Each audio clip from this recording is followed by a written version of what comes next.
A estas alturas de la primera carta del apóstol Pablo a los Corintios, tenemos ya por seguro que la iglesia de Corinto, pues no es una iglesia perfecta. De hecho, ninguna iglesia es perfecta.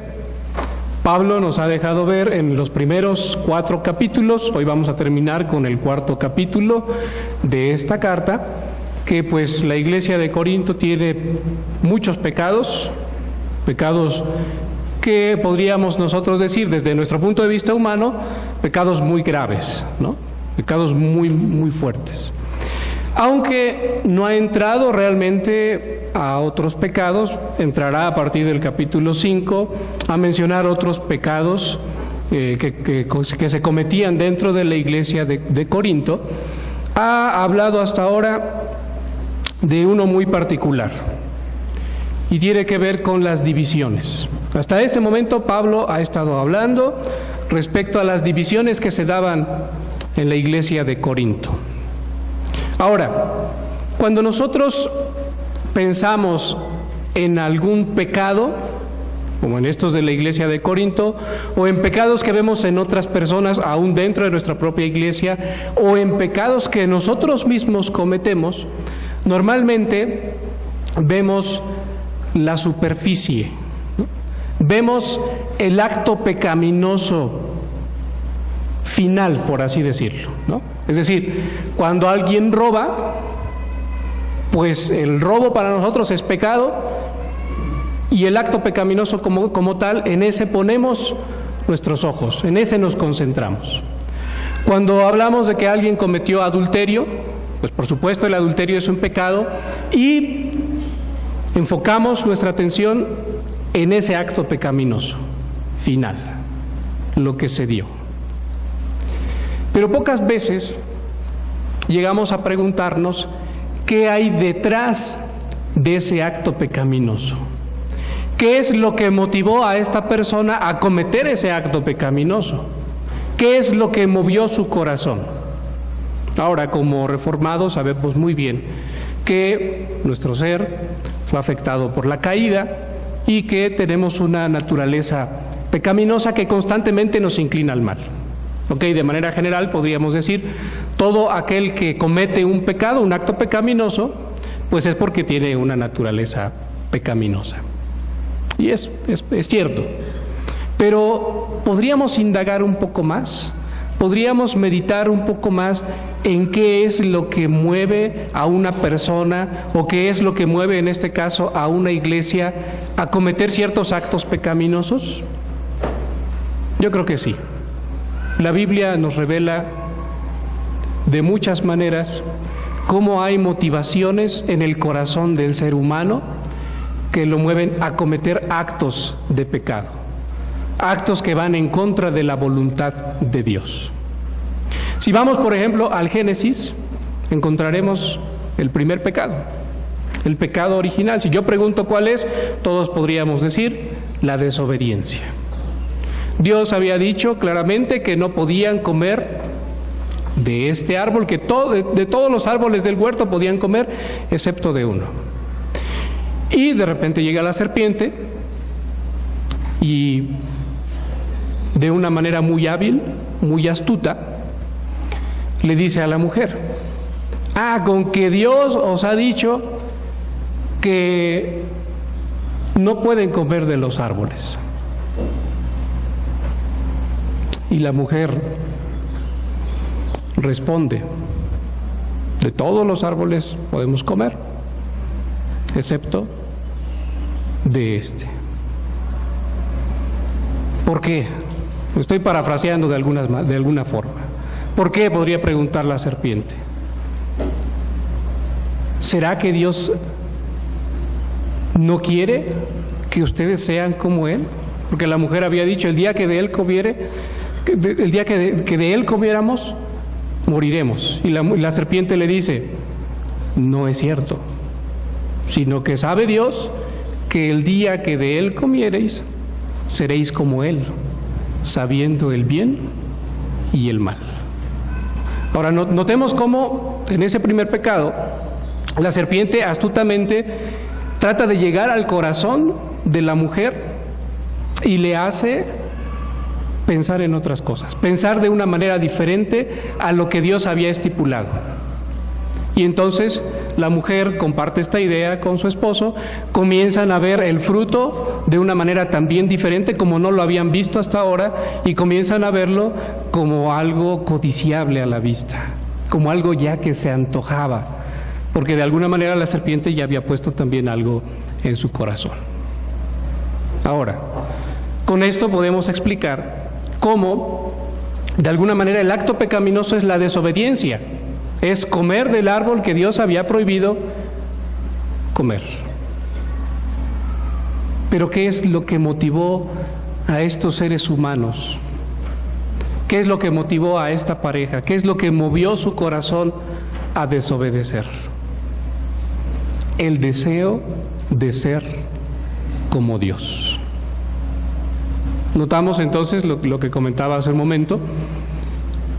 Está el acto pecaminoso tal cual, está la acción, está el pecado, pero hay algo siempre detrás de ese pecado, detrás de esa acción que movió el corazón del hombre hacia allá, que lo dirigió hacia allá. Podemos hablar también, por ejemplo, del episodio cuando se construye la torre de Babel. ¿Qué es lo que movió? ¿Cuál es el acto pecaminoso? La construcción, la propia construcción de la torre. Pero ¿qué es lo que movió a estos hombres? ¿Qué es lo que movió a la humanidad a construir esta torre? Hagámonos un nombre para que no seamos esparcidos por sobre la faz de la tierra. ¿Y cuál había sido el mandato de Dios? Que se esparcieran sobre la faz de la tierra. Pero ellos van en contra de la voluntad de Dios. La construcción de la torre es el acto pecaminoso tal cual. Pero hubo algo en su corazón que motivó, que los movió hacia ese pecado. Ahora, ¿qué tiene todo esto que ver con la iglesia de Corinto? ¿Qué tiene que ver eso de Génesis con la iglesia de Corinto? Nos encontramos con una iglesia que tiene muchos pecados, y hasta ahora Pablo se ha concentrado en esta cuestión de la división. Pero la verdad es que la división que se estaba dando dentro de la iglesia era solamente el acto pecaminoso final. Y deberíamos preguntarnos, ¿qué es lo que movió?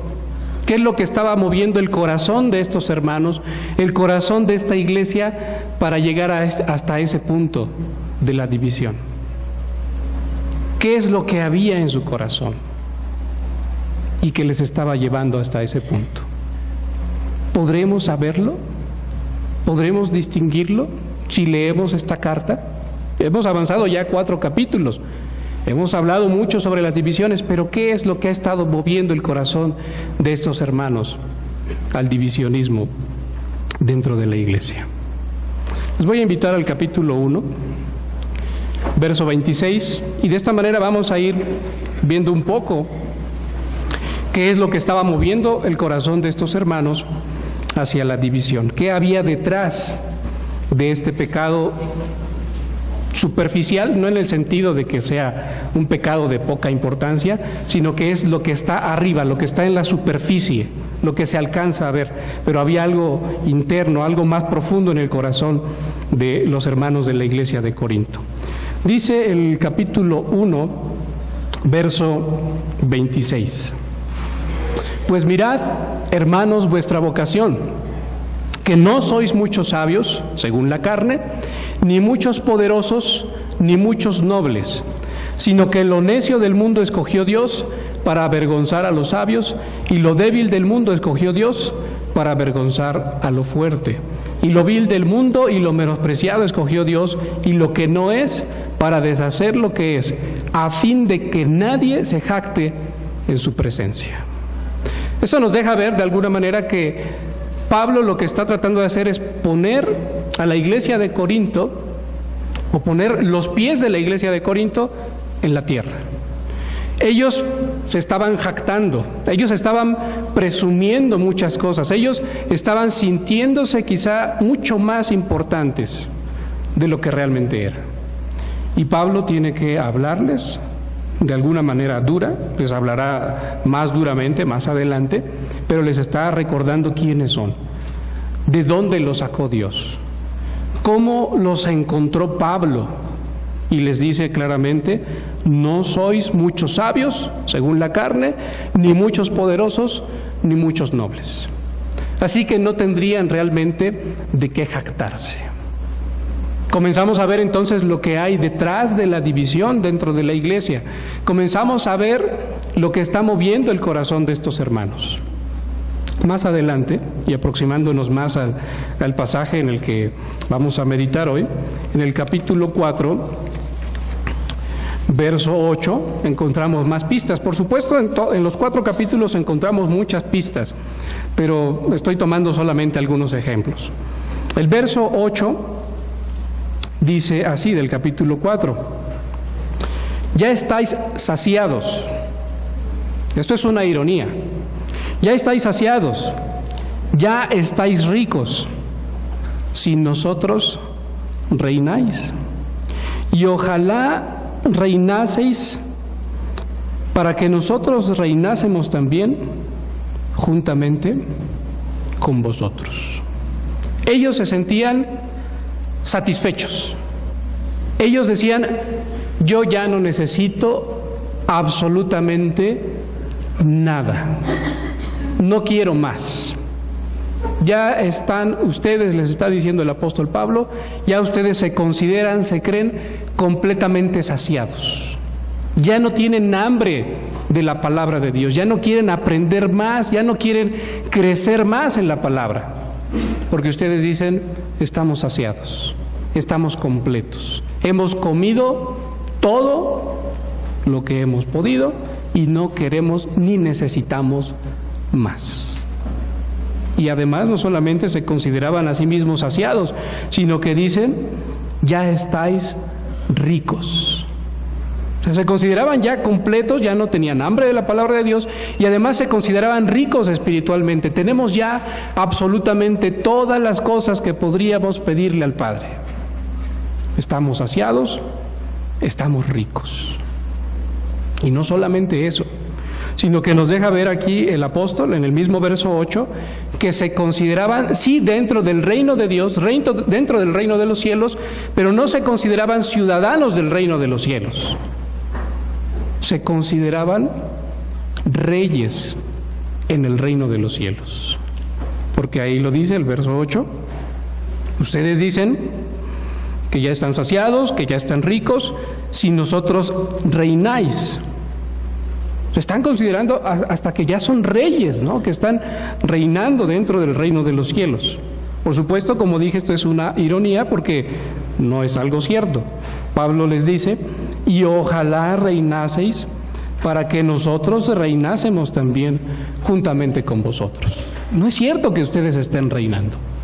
Ojalá fuera así para que nosotros también pudiésemos participar de ese reino como reyes también. Pero Pablo, más adelante, en los versos 9 al 13,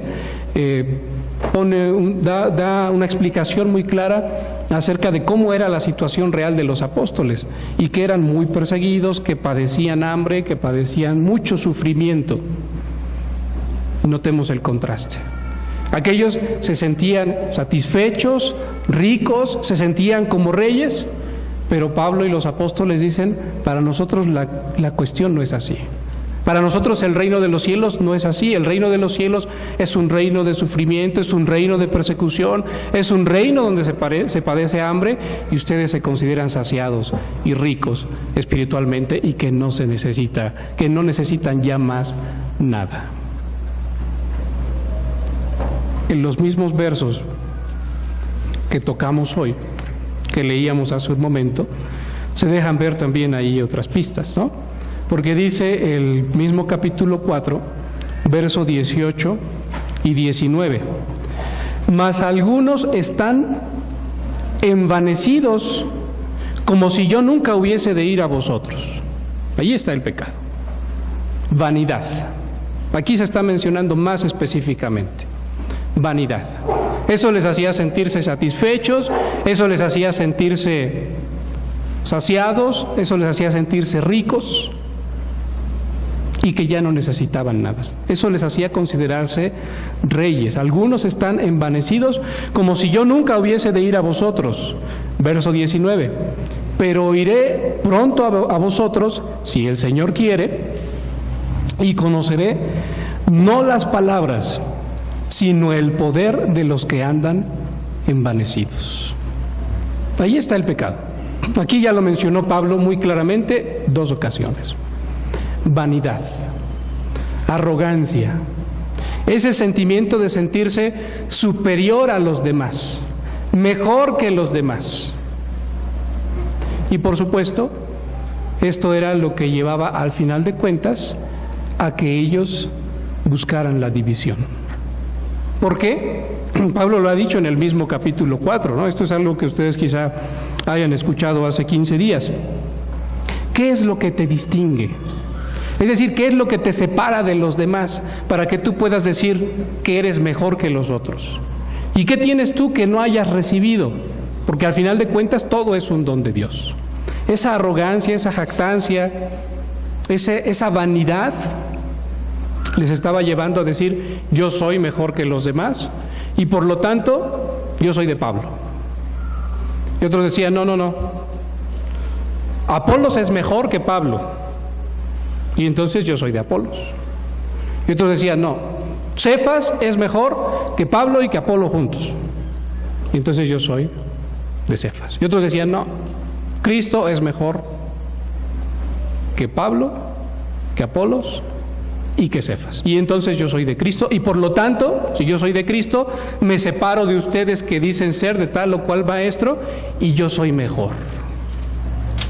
Pero notan lo que hay detrás. Esa división es simplemente lo final, lo externo.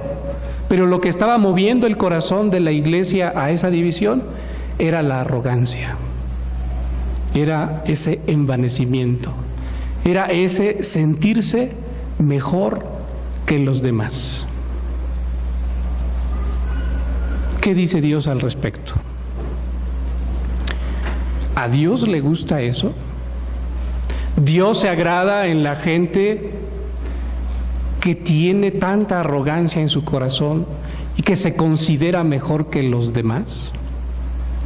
Porque la verdad es que nosotros como cristianos tendemos a catalogar los pecados, ¿no? Y decimos que algunos pecados son peores que otros. Si vemos a una persona que adultera, si vemos a una persona que está engañando a su marido o a su esposa, lo catalogamos como un pecado terrible. Sí, más si nos enteramos que alguien asesinó a otra persona, pues también es uno de los peores pecados. Pero ¿qué hay de la arrogancia? ¿Qué hay de la altivez?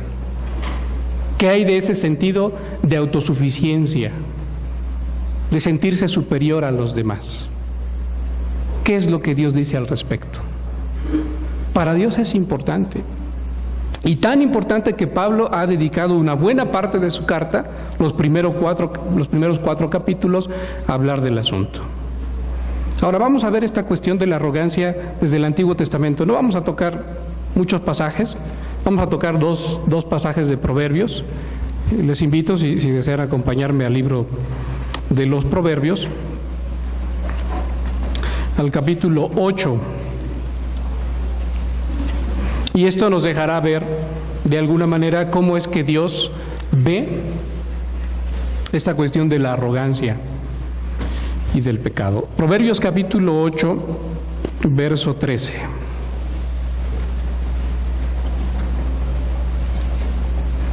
Eso está muy relacionado, como lo dice aquí este versículo, con ese concepto del temor de Jehová. Dice así la palabra del Señor en Proverbios 8, verso 13. El temor de Jehová es aborrecer el mal, la soberbia y la arrogancia, el mal camino y la boca perversa aborrezco. Noten lo que aparece ahí en las primeras líneas, ¿no?, del segundo enunciado. La soberbia y la arrogancia. Aborrezco, dice el Señor. Realmente Dios detesta a la gente arrogante, a la gente soberbia, a la gente que se cree superior o que se cree mejor que los demás. Hay otro pasaje aquí en Proverbios, en el capítulo 6, un pasaje muy, muy famoso, en los versos 16 al 19. Una lista de 6 cosas, como dice aquí, luego añade una más, 6 cosas que aborrece Jehová, 6 cosas que Dios odia realmente con todo su corazón, o como diría el siguiente enunciado, y aún 7 abomina su alma. Estas cosas Dios realmente las detesta, las rechaza por completo. Los ojos altivos, la lengua mentirosa, las manos derramadoras de sangre inocente, el corazón que maquina pensamientos inicuos, los pies presurosos para correr al mal, el testigo falso que habla mentiras y el que siembra discordia entre hermanos. ¿Notan lo que aparece ahí en primer lugar? Los ojos altivos, una figura que denota superioridad, ¿no? Que denota arrogancia, altivez, ese sentirse mejor que los demás. Se añaden, por supuesto, otras 6, pero interesante es que en primer lugar aparezcan los ojos altivos. Y ahora volvemos a regresar a la primera carta del apóstol Pablo a los Corintios y nos explicamos un poco por qué es que el apóstol Pablo está dedicando realmente tanto tiempo, está invirtiendo en que los hermanos de Corinto comprendan esto. Sí, la división es algo que es evidente, pero Pablo está viendo algo más profundo en su corazón, y es arrogancia, es altivez. Esto no es realmente compatible con el cristianismo. No lo es. No puede uno ser cristiano y además sentirse autosuficiente, sentirse completo, sentirse satisfecho y que no necesita aprender nada más, que no necesita crecer más espiritualmente. ¿Recuerdan cuál es la primer bienaventuranza en aquel sermón del monte? Bienaventurados, dice el Señor Jesucristo, los pobres en espíritu. Esa cuestión de pobreza espiritual es importante para el cristiano. Jesucristo está describiendo cómo debería ser un discípulo suyo. Y lo primero que pone es pobreza espiritual. Otras versiones traducirían de manera correcta: bienaventurado el que reconoce su necesidad espiritual. El cristiano tiene que mantener eso siempre presente en su vida: hambre de la palabra de Dios, sed de la palabra de Dios, tratar de crecer en la palabra de Dios, ser un verdadero discípulo de Jesucristo. Pero ¿qué pasaba con los hermanos de Corinto? Se sentían autosuficientes, se sentían que ya lo tenían todo, que no necesitaban de nada ni de nadie, ni siquiera de nuevo de las enseñanzas del apóstol Pablo. Ahora la pregunta para nosotros aquí sería: ¿y cuál es la respuesta? ¿Cuál es la solución que Pablo da a este asunto? Porque por supuesto no solamente, y él se está poniendo aquí como un padre, no solamente está escribiendo para regañarlos, no está escribiendo para ponerlos en vergüenza, está escribiendo para amonestarlos, está escribiendo para poner en su mente algo y para que ellos sean realmente mejores cristianos. ¿Qué es lo que deben hacer? ¿Cuál es la respuesta? ¿Cuál es la solución? Yo le pregunto a usted, porque usted debe saberlo también. ¿Cuál es la solución? La solución es la misma, exactamente la misma solución que para todo pecado: Cristo. Ahora, Pablo lo dice aquí. Vamos a ver qué es lo que dice, ¿no? Capítulo 4 de 1 a los Corintios, y estamos estudiando de los versos 14 al 21. Ya comentamos que él no escribe esto para avergonzarlos, sino para amonestarlos como a hijos amados. Les dice también que aunque tengan muchos maestros en Cristo, muchos ayos en Cristo, solo tienen un Padre, y ese Padre es Él. Y les dice en el verso 16: por tanto, os ruego que me imitéis. Ahora, ¿no decíamos hace un momento que la respuesta para el pecado principal para el pecado de fondo de los hermanos de Corinto, que es la arrogancia, era Cristo. Y pareciera que Pablo no está hablando de Cristo, pareciera que Pablo está hablando de él, ¿no?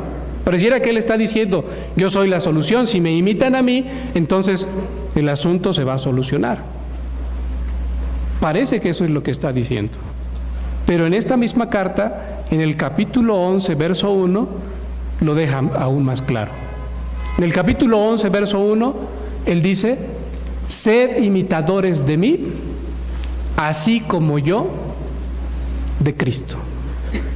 Entonces, aunque aquí les está diciendo, os ruego que me imitéis, él está hablando de esa manera, él está hablando con esa autoridad, porque él sabe que representa a Cristo, él sabe que les ha hablado de Cristo, y lo dice en los primeros capítulos. Yo me propuse no hablarles de otra cosa más que de Jesucristo y a este crucificado, y además él está viviendo como Cristo. Por lo tanto, cuando él les dice, os ruego que me imitéis, él está apuntando también, aunque de manera indirecta, a Cristo. Él está diciendo, porque yo estoy imitando a Cristo. Si ustedes me imitan a mí, por supuesto estarán también imitando a Cristo. Ahora, esto es algo que nosotros hemos abandonado, de verdad lo hemos dejado mucho en el abandono, porque casi no buscamos modelos terrenales cristianos, ¿no? Casi siempre nuestro argumento es, nuestro modelo es Cristo, y por supuesto nuestro modelo es Cristo. Pero interesante es aquí que Pablo está diciendo, yo también puedo ser un modelo porque yo estoy imitando a Cristo, porque yo como ser humano estoy tratando de vivir como Él. Eso no implica que sea perfecto, pero sí que está luchando y que está tratando de vivir como Jesucristo, está tratando de ser un verdadero discípulo de Jesucristo. ¿Cuál sería entonces la respuesta? ¿Cuál sería la manera en la que los hermanos de Corinto podrían solucionar ese problema de pecado, ese problema de arrogancia, de altivez? Siguiendo a Cristo, siendo verdaderos discípulos de Cristo. Ahora, para reforzar esto un poco más, les voy a invitar por favor a que me acompañen a la carta del apóstol Pablo a los Filipenses, en el capítulo 3, porque ahí vamos a notar de nuevo que el apóstol hace una invitación a que se le imite a él y a que se imite también a otros que viven también como él. En ningún momento Pablo está entrando aquí en contradicción, ni se está tratando de sentir superior a los demás. Él está diciendo, yo trato de imitar a Cristo, y por lo tanto ustedes también deberían de imitarme a mí como a un padre, porque realmente soy su padre, así lo dice en el capítulo 4 de Corintios, de primera a los Corintios. Él dice, yo soy su padre, y entonces de manera natural, como yo soy su padre, ustedes deberían de imitarme a mí, porque yo los engendré en Cristo. Capítulo 3 de la carta del apóstol Pablo a los Filipenses, verso 17. Dice así el apóstol Pablo: hermanos, sed imitadores de mí y mirad a los que así se conducen según el ejemplo que tenéis en nosotros. Realmente Pablo está diciendo, deberían, como verdaderos cristianos, y como nosotros predicamos a Cristo, y como nosotros tratamos de vivir como Cristo, deberían imitarme a mí. Y no está hablando solamente de él, ¿no? Sino que ahí dice también, y mirad a los que así se conducen. Él sabe que no es el único. A veces nosotros nos llegamos a sentir un poco como Elías, ¿no? Recuerdan que Elías, después de aquella cuestión de los 400 profetas de Baal, entra en una depresión profunda porque prácticamente dice, yo soy el único, realmente yo soy el único que ama a Dios con todo su corazón, yo soy el único que sirve a Dios con todo su corazón, yo soy el único que ha entregado su vida completamente a Dios. ¿Y recuerdan cuál es la respuesta de Dios? Estás mal. Tengo aún mucha gente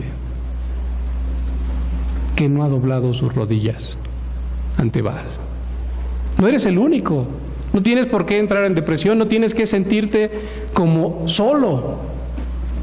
Hay más gente que trata de seguir y de servir a Dios. Hay más gente que le ha entregado su vida a Él.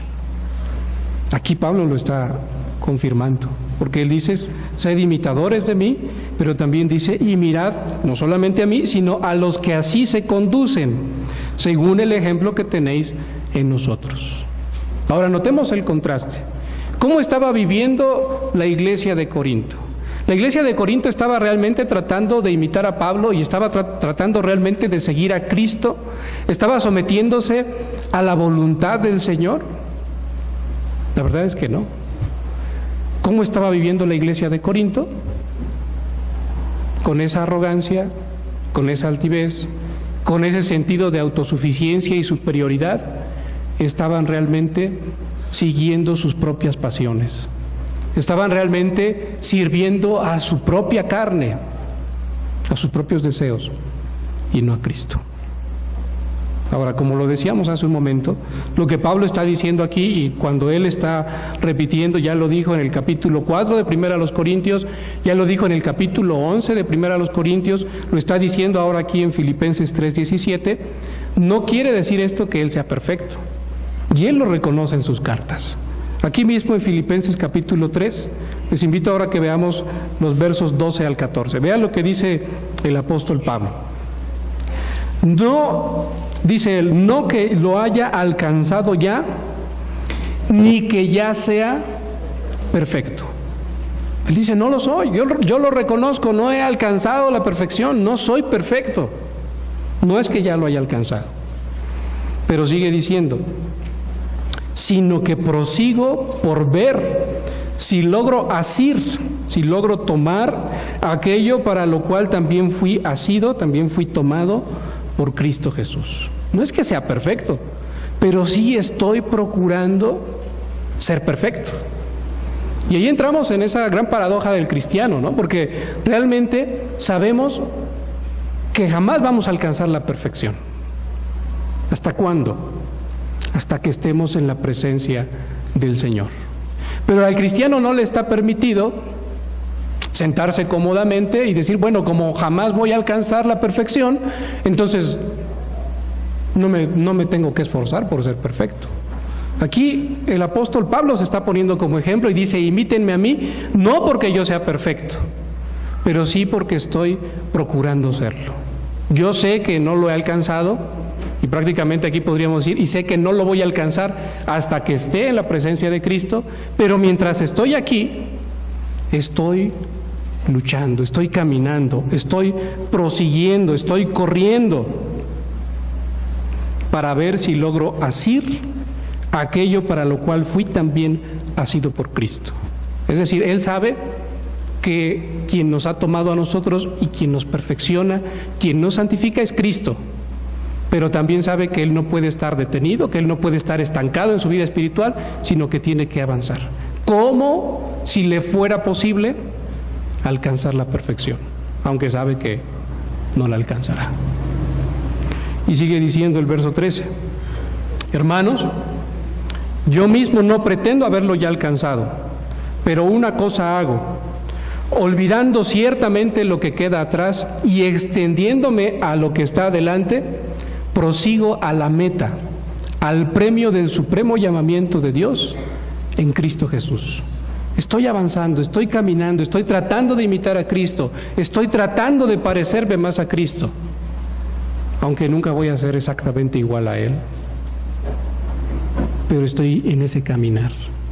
En ese sentido es en el que Pablo después dice: imítenme a mí, no porque sea perfecto, sino porque estoy caminando, porque estoy tratando de alcanzarlo como si lo pudiera alcanzar.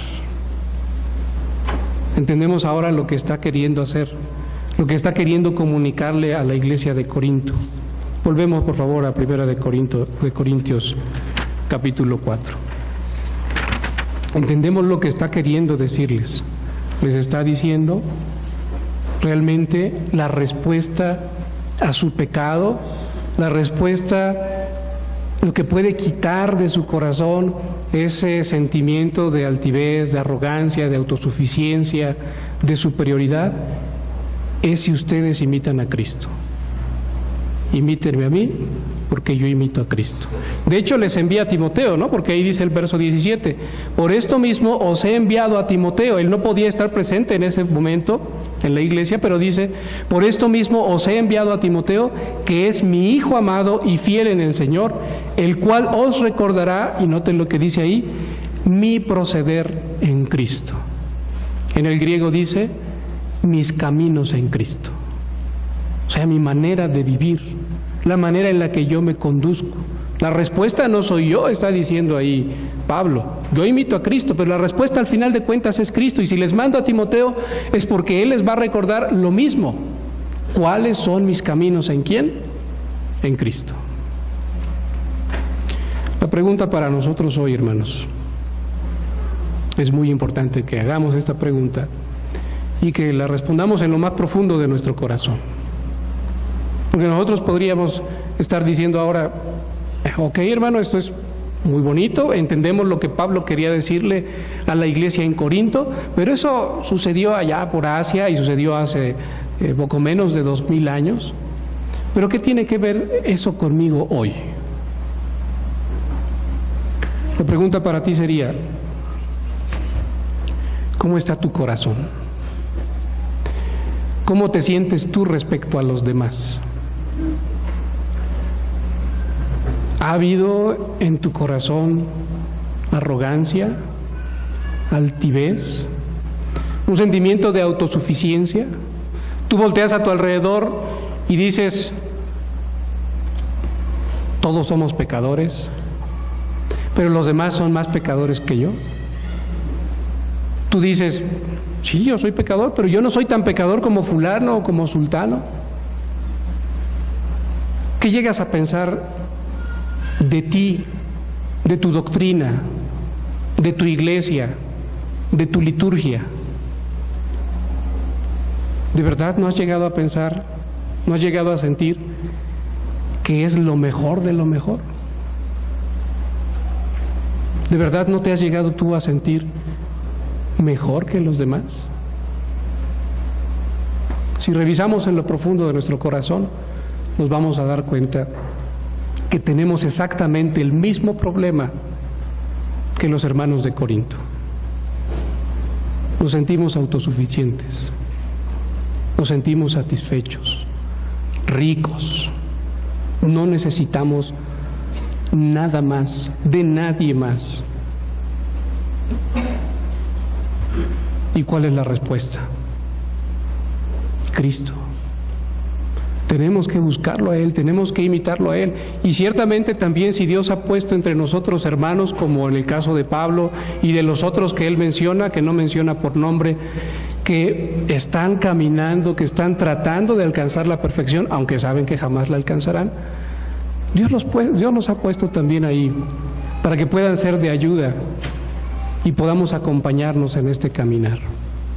Pero ¿qué es lo que Dios quiere para nosotros? No quiere Él que tú vivas sometiéndote a tus propios deseos, sometiéndote a tus propios anhelos, a tu carne, a vivir como los del mundo. Él quiere que tú y yo nos sometamos a la voluntad de Cristo. Él quiere que tú y yo vivamos como Cristo, imitemos a Cristo, sigamos a Cristo, andemos por los mismos caminos del Señor Jesucristo. Oremos, hermanos. Señor, nosotros comprendemos ahora lo que sucedía en la iglesia de Corinto y entendemos también, Señor, que eso es algo muy natural en el ser humano. Que el ser humano, Señor, tiene un sentimiento de autosuficiencia, de arrogancia, de altivez. Y eso se puede ver aún en las cuestiones más cotidianas, Señor, de nuestra vida. Pero Padre, tú nos dejas ver hoy que no quieres que tus hijos vivan de esa manera. Si hay algo que tú aborreces es el pecado, y especialmente tu palabra nos revela cuánto, Señor, aborreces el pecado de la arrogancia, de la altivez. Esa arrogancia y esa altivez, Señor, vemos que es lo que movía a los hermanos de Corinto a buscar la división, al sentirse mejor que los demás, cada uno de ellos, Señor. Pero Padre, tú nos muestras que como discípulos tuyos quieres que seamos pobres en espíritu, que reconozcamos nuestra necesidad espiritual, nuestra necesidad de ti, y que así, Señor, podamos buscarte y podamos crecer en el conocimiento tuyo. Y como lo deja ver aquí tu palabra, Señor, no se trata solamente de conocimiento, Señor, sino de una manera de vivir diferente a la del mundo, Señor, de renunciar a nosotros mismos y de seguir a tu Hijo Jesucristo. Señor, sabemos que esto no podemos lograrlo por nuestros propios esfuerzos. Solamente podemos hacerlo, Señor, si tú lo obras en nuestro corazón, si tú obras en nosotros, tanto el querer como el hacer, si tú, Señor, si a través de tu Espíritu Santo, tú nos transformas, Señor, y tú nos mueves a vivir así, en santidad. Mueve nuestro corazón, Señor, transforma nuestro corazón, y que podamos vivir realmente para ti, solamente para tu gloria, solamente para tu honra, Señor. Que no sean palabras solamente, sino que verdaderamente nos sometamos a tu voluntad. En Cristo Jesús, nuestro Salvador, te lo suplicamos. Amén. Les invito a estar de pie, hermanos, para que nos despidamos así en oración.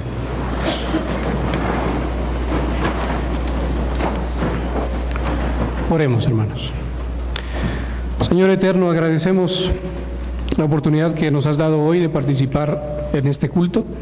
Muchas gracias, Señor, porque no todo el mundo tiene este privilegio, sino aquellos, Señor, solamente aquellos a quienes tú has llamado a tus caminos, solamente aquellos a quienes tú has escogido, Señor, desde antes de la fundación del mundo, Padre Celestial. Muchas gracias porque nos has dado este gran privilegio, Señor. Muchas gracias por habernos adoptado como hijos tuyos, Señor.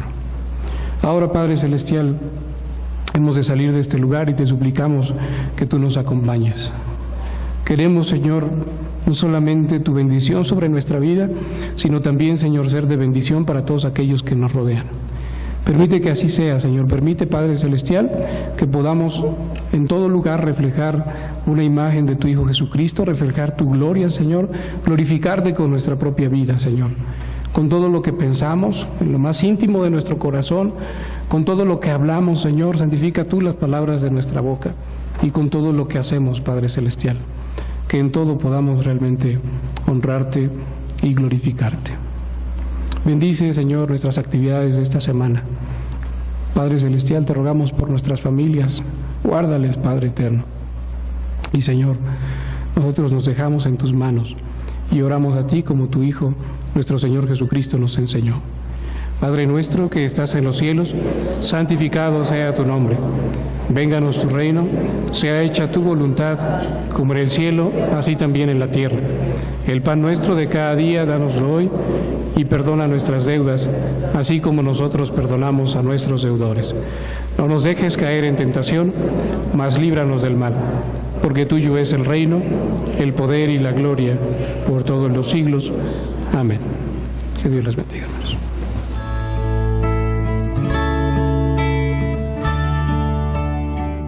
Iglesia Nacional Presbiteriana Príncipe de Paz, ubicada en Humboldt número 50, Colonia Centro, México DF. Si desea mayor información, puede comunicarse al 5518-6114 y 5518-5900 o en la página de internet www.inp-príncipedepazcentro.org. Recuerde que esta puede ser su iglesia.